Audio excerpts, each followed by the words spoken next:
I would say that okay, where you okay, Hash Puppy is saying like he would need like super proof and like an exact time and all that. But here's my argument. We're virtual. We're all over the world, and as you can see, some of you guys are in the future compared to where I am. Also, energy does have to take time to transmute through the airwaves, right? And then to materialize in your behavior or into a thought to both be thinking Not to not have really, not or really, not.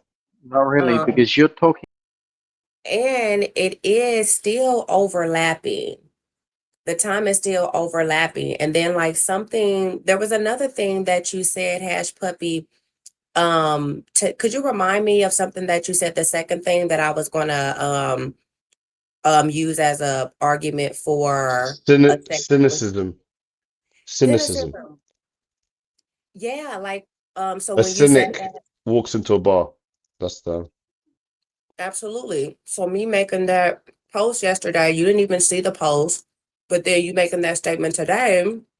I've also had coincidences where somebody has said something in their real life has happened with the number three, and I didn't even say anything, but then they pressed me multiple times and asking me what the three meant, and then I've told them something that has happened in my life. So we can take the spiritual component out and just argue law of attraction, coincidence, but then also, what about alchemy? so if you think about all the words that I say, like I explained about the panel, not only do you go long, but you let other people go long, and I speak um not in the most concise way. So I say a lot of words, and I've said a lot of words on your panel. I've spoken at length many times. Um, so the idea that you take a word that I've used amongst all of the words that I'm saying and link it with something, and the likelihood of that occurring, I think is quite high. And this is the issue with confirmation bias. When you're looking for a correlation, you'll find it. If I argue that every KFC is near a Starbucks, and you go out and you notice that, and you're like, oh my God, every KFC is near a Starbucks, you might then think to yourself that there's a big partnership between KFC and Starbucks where they build in tandem, or maybe they're owned by a secret corporation that secretly owns both companies. But neither of those things are true. It's just a coincidence,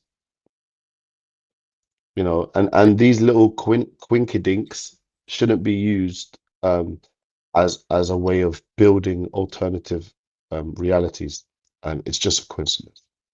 And you should also be aware of your own bias when it comes to looking for these coincidences. Nobody notices all the time something didn't match. No one notices all the times things were different. They only notice the times things were the same. So if you look at The Simpsons, you're going to find predictions of elections. You're going to find predictions of the future. It's not to say that Matt Groening knew the future, or I don't know, was in league with Satan. It's just Bro, if you she look not at listening to nothing the you saying, bro. God damn, let somebody else talk. I can't say hello, hi. You just rambling, gang. What the fuck? Yeah, shut your ass up.